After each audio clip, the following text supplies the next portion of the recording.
Hey everybody, Hernke here. Welcome back to my channel. Today I'm joined by a very special friend and a very special guest, actress, singer, Miki Yamashita. Hi. Thanks for having me. You're welcome. Thanks for coming on. Thank you. How are you doing? I'm doing great. Good. You've been pretty busy. Yeah, definitely. I'm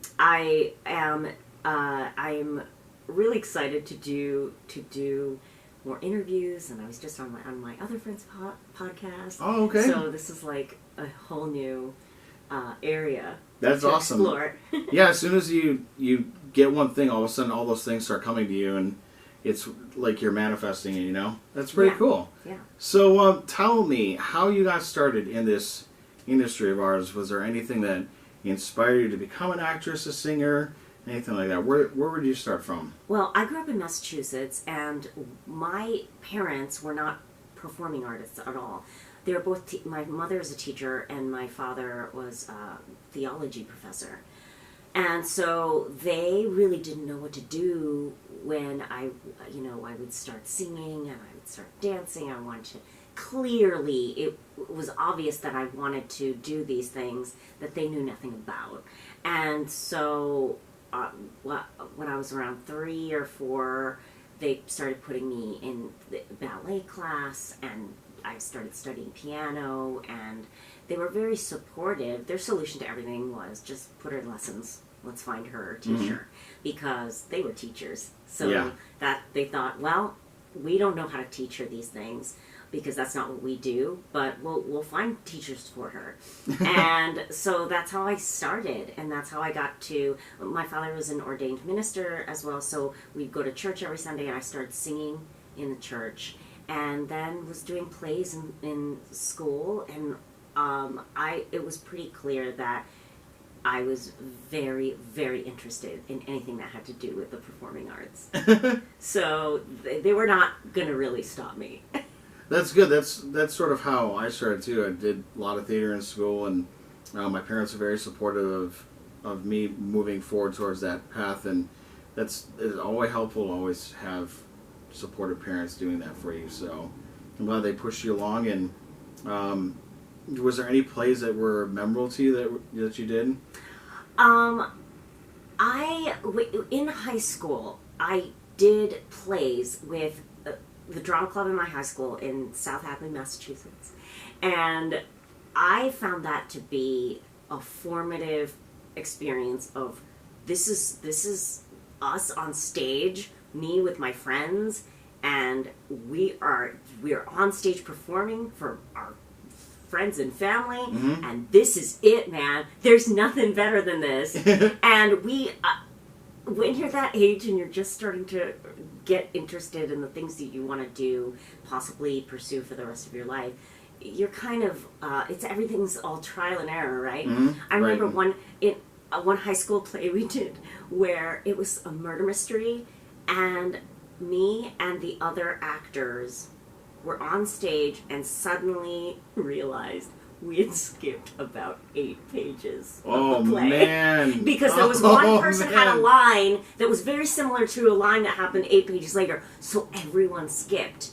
And so I was that was one of the first times I thought, this is terrifying. What am I even doing? I don't know who am I to be doing this? And then the show ended, the curtain goes down, and everyone is vexed. All the kids that I'm in classes with who were on stage with me were like, I think we skipped a bunch. And I'm like, I think we did too. And so I think that was a huge experience that taught me, look, this is a skill that takes time, and you're a kid, and it's going to take you much, much more experience and study to go off and really pursue this for real.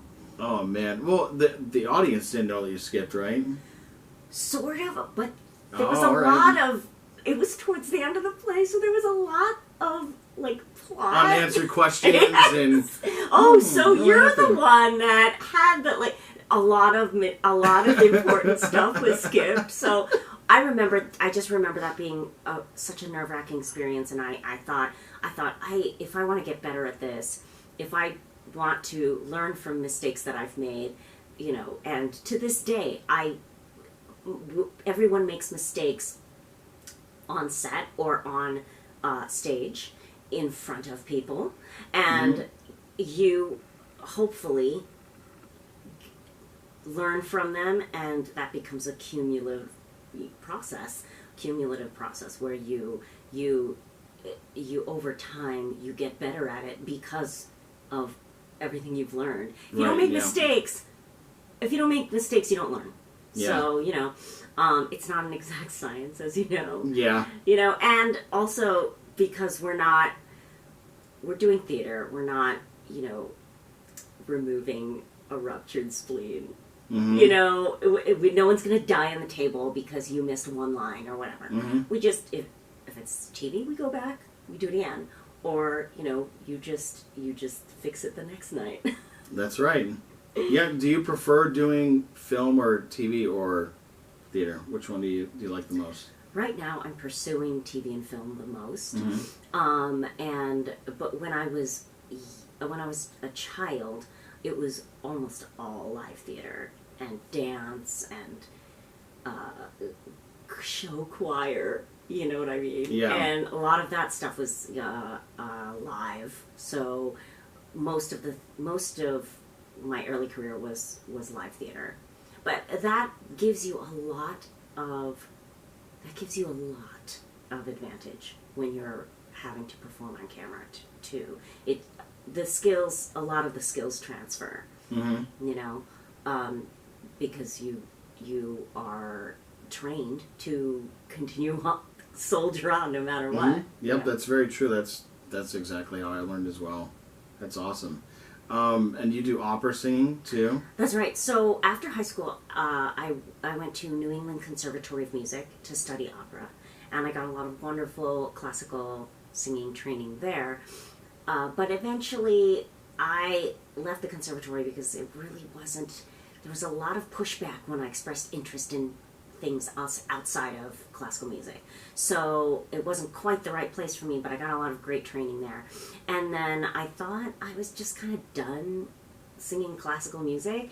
I did a lot of musical theater, obviously a lot of regional theater, and I danced. So I did a lot of, so musical theater was just a natural extension of my skill set, you know, because it's everything at once, you know. Okay. So then when I eventually moved to LA, I thought, well, I'm going to pursue TV and film because that's what's here. Right, yeah. But then I started, I mean, you can't really choose your path. Things happen. You go where the work is. And so I had an opportunity to come back to doing classical music, to singing opera. And so I did that for a long time. And then, and you know, every few years you have to like reassess and you go, well, what is it that I really want to pursue? And so I've always made it a point to just check in with myself every few years and decide, okay, do I want to continue on this path that things seem to be going this direction, or do I want to make a change? And so I've been, in the last few years, I've been refocusing on pursuing film and TV. All right. I got to go ask one last opera question. Have you broken a glass before? No, so that's such a weird. Everyone talks about that. That's such a common misconception. But it's actually what I've heard is that it's actually extremely low noises that break glass. Oh, okay. So as a soprano, I sing very high, so I probably won't be shattering any windows. I heard one of your videos where you used your voice, and it was like, whoa. Oh my goodness. Yeah, people are like, but you're so small. Exactly. How can such a loud noise come out of somebody like you? How do you build up your voice to do that? Everyone says that, but it's actually not related to the physical size of your body. It's really more to do with the support that you have, and it's a lot of practice. I mean, it's a lot of... I sing almost every day. Even in long stretches where I'm not auditioning as an opera singer, Mm-hmm. I try to fully warm up my voice and vocalize at least 4 or 5 times a week, just to make sure that it's there. It's just like working out, where if you don't work out, Yeah. you're going to be out of shape. Oh yeah. So And when you try getting back into it again, you're like, oh man. yeah. So I try and keep my voice, my singing voice, in shape, whether I'm primarily auditioning for TV and film or not, you know. Mm-hmm. And it comes in handy too, because I do a lot of voiceover, and so when you are pursuing voiceover acting jobs, so much of the acting is focused on just what your voice can do. Mm-hmm. And as an opera singer, I have a lot of very specific control over my voice Yeah. and how it expresses emotion. So that's very helpful in voiceover. Go right on. Yeah. Well, going into voiceover, you are on a Disney show now. That's right. So That I'm is on awesome. season 3 of The Lion Guard, which Season is a 3 already? Lion King spinoff. Sadly, I believe that is the final season. I That wish it just wasn't. that went by so quickly. Like, didn't you just get this job like a couple months I ago? got this job and then I recorded it. I recorded all the dialogue, and I thought, okay, great, I did it. 7 episodes in the can. And then 2 months later, they go, your character has a song. So I went and recorded music, which is great. Oh, that is awesome. And then they premiered it on Disney, on Disney Channel. It's Disney Junior. Mm-hmm. Is the programming that's for younger kids.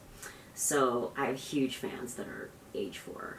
Oh, you get little fan letters once in a while? Well, I do get, on Twitter, when that season debuted, on Twitter, I got a lot of fans who were drawing fan art Oh, of my that's character. so cute. It was so sweet. It was so Oh. sweet. And it's also, it's Lion King is iconic, right? The Yeah. images of those characters, and so to have a character that was a lion that I'm voicing, it was super exciting. That's so cool. And it's available on Disney Plus now. Disney Plus. All right, check it out. The Lion Guard. Do you think that they'll make toys based on you guys one day? I don't know. I know that there's Lion Guard merch, Mm-hmm. but I think it's more of the core characters. Like, the whole show is based on Simba's son, Kion, Mm-hmm. and so I think there's like a plushie of him or something. Oh, Yeah. That's cute. Do they give you freedom to do what you want with your character, or is the director like, I want the character done like this when you do your voiceover? It's a very collaborative process, and so, but they cast you based on your audition, right? So the first time I went in to record, I forgot. I mean, we do hundreds of voiceover auditions a year, and that's the one you happen to book. It's hard to go back and remember which of those 100 what was I doing. A lot of the auditions I record by myself at home, but some of them are recorded at my agent's office, and they edit the audition and then send it in. So it was one of the ones that I didn't have access to anymore. And so when I went in to record the first session, they said, we can play your audition for you. And I said, yeah, let's hear that. What did I do? And so, and I thought, oh yeah. And then I worked on the material prior to going into the session, but hearing my audition again from many, many months ago, who knows what other auditions I had that week that were voiceover, that were on camera, whatever I was doing that week. I just listening to my own voice auditioning for that role is sort of an interesting time capsule, and it's very informative. So the director played that, and I'm listening in the booth and going, oh yeah, that was my interpretation of the character, and so you do several. So the director will guide you through where we are in the script, and we'll do a couple of readings of one line, and it's very different than the way you would do on-camera acting. Mm-hmm. Everything is based on, like, I didn't even meet any of the other actors. Really? Yeah, so I was there by myself. Sometimes the scheduling works out where multiple people are recording at once, I guess. Yeah. But I was basically in the booth by myself, and some of the other dialogue had already been recorded, so they were able to play that for me as cues. But some of them had not recorded yet. So depending on who it was, I didn't hear that other actor. So yeah, that must be hard to do because you need to play off the other actor's energy to get where you want to be too. And yeah, I can imagine, that because I've done voiceover before too, and was with a group of people, and I was feeding off of the other people, and I guess you're feeding off of what was previously recorded by the other actors. Is that right? Right, and then the best part. That's just my phone. The best part, the funniest thing is, so the line guard has a lot of very intense action scenes, right? So my character, in order to defend Kion, who's a lion cub, gets into a lot of fights, and so you have to record these things that they call efforts. Yeah. Where you are in a full-on, your character's in a full-on fight, and you're in the booth just going, like getting hit, just, yeah, and so it's like a crazy person, you're in the booth by yourself doing that, and and they're like, okay, let's do some efforts, let's go for it, and you just go, and then by then I assume they do that last after you're done doing all your recording, right? It depends. I mean, we recorded mostly chronologically, so we would get to these fight things, but then they would go, okay, that's good. We'll use those for your other fights too.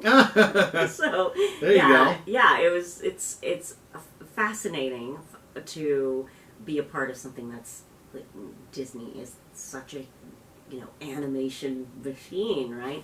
So to have everything to be a part of something that is such a well-oiled process, so machine, like, it was great. That's awesome.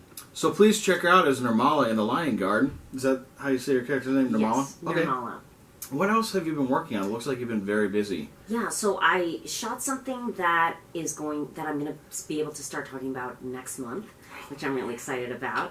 It's a very iconic show, so I'm excited to have that air soon. And I'm also, this has been in the works for a year now, and I'm so embarrassed that the progress has been so slow, and I admire you so much for being so on top of your YouTube channel. But I am hoping to launch a YouTube channel as well.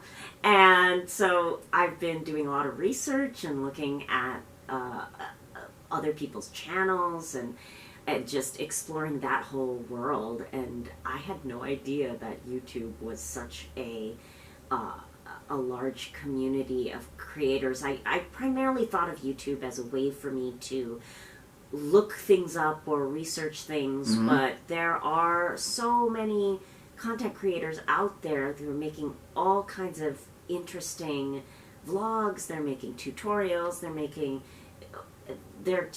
they're self-creating, filmmakers basically. Yep. And it's exciting to learn about those people and who don't necessarily wouldn't fit into the traditional industry that we know of as actors, but they have the impulse to create and they're actually making some amazing things. So I'm excited to possibly dive into that as well. Yeah, and once you make your channel, I will definitely link it in the description below, and I will subscribe as well. Thank you. And then you can put like all your, your demo reel stuff up there, all your voice over things, and people will contact you out of the blue saying, "Hey, I really like your work, and I'd like to work with you someday." So I found that YouTube definitely has opened up doors for me as well. And speaking of social media, how can everybody find you on social media? So I'm Miki 410, Miki 410. 410 is my height. I'm very short. So that's where 14 being. All right. So that's my Instagram and my Twitter as well. So people can follow me, and that's also my YouTube channel, Miki 410. There's nothing on there right now. Nothing on there, but can I hit the subscribe button? I think so. Yeah. Okay. I'm still learning. All right. I'm definitely gonna do it then. Thank you. See what happens. Yeah. Let us know when you get that up and running. And do you have anything else you want to promote that's coming up that you're allowed to talk about? Or what are your goals or aspirations for the rest of the year? What do you hope to accomplish? My goals are to continue pursuing on-camera theatrical acting as my main focus, but I mean, there's been a lot of activity in voiceover that I've been so grateful for, because Lion Guard is, had a lot. It was very popular, so that has opened up a lot of opportunities for me in pursuing more voiceover work. So I look forward to that too. That's awesome. Well, I hope. I start that again. Got a little crick in my throat. Well, I hope that opens up more doors for your career, and I hope to see you more out on film and TV. And if I have anything going on, I'll let you know as well. Thank you. I'm so glad that we got to finally meet, because Me too. I think we're friends on social media. Yeah. And that's another great thing too, is that you can stay connected with people, and because of social, they stay in your mind as people you might want to invite to collaborate with, or people who are always, if you're posting things and you're in people's minds, and you just never know who your next collaborator will be. Exactly. Facebook is like the LinkedIn of the entertainment industry, I feel like, because more people, they reach out to each other on Facebook as opposed to LinkedIn. Like, I get LinkedIn messages once in a while, but usually everything that I do now is on Facebook. So Right. That's awesome. Well, thank you so much for joining me today. Thank you for having me. It was a pleasure having you. If you're new to the channel, please subscribe, hit the notification button below, and please check out all of Miki's links, and please support her career. And watch The Lion Guard as well. Cool. Thank you so much. This is Hernke. Miki signing out. Cheers.